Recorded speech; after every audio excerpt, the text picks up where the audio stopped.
we need to talk about something that's often ignored in workplace safety: the relationship between mental health and industrial accidents.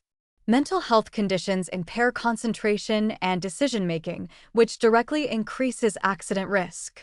Yet workplace culture stigmatizes seeking help, creating a dangerous situation where workers operate heavy machinery while struggling with untreated mental health conditions. The relationship between mental health and workplace safety is bidirectional. Dangerous work causes anxiety and depression, constant awareness of hazards, witnessing accidents, near misses that remind you of your mortality, all create psychological stress. But mental health conditions also increase accident susceptibility, creating a destructive cycle. Let's examine the mechanisms. Depression often includes psychomotor slowing. Your physical and mental reactions are literally slower. In industrial settings where split-second reactions prevent accidents, this slowing can be deadly.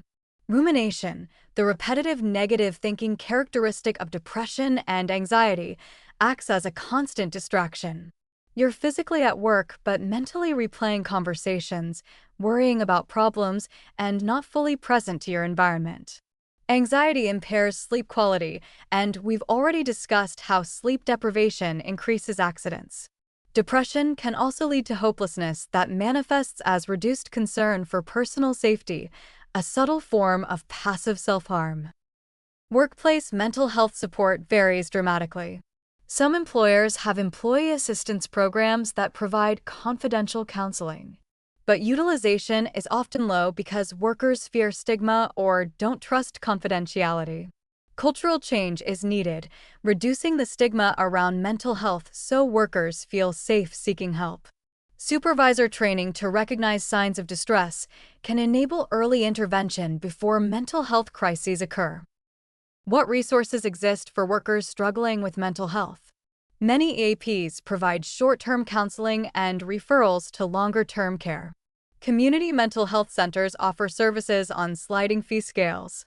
Some employers have policies protecting workers under the Americans with Disabilities Act, which covers many mental health conditions and requires reasonable accommodations. Understanding these protections can help workers seek help without fearing job loss. Let me share some testimonies.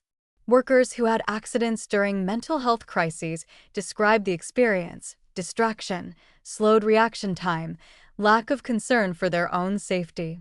They survived their accidents and later got treatment, and they're now aware of how their mental state contributed to what happened. Conversely, workers who received mental health support before accidents occurred describe how treatment likely prevented disasters. They were struggling, their performance was suffering, they were having near misses. Getting help restored their cognitive function and safety awareness. Different industries have specific mental health risks. First responders face trauma from witnessing terrible events. PTSD is occupational hazard. Manufacturing workers often describe monotony-induced depression from repetitive work in isolating environments. Healthcare workers experience compassion fatigue from constant exposure to suffering and death. Each of these industry-specific mental health risks affects safety in specific ways. The bottom line is this: mental health is a safety issue, not just a personal issue.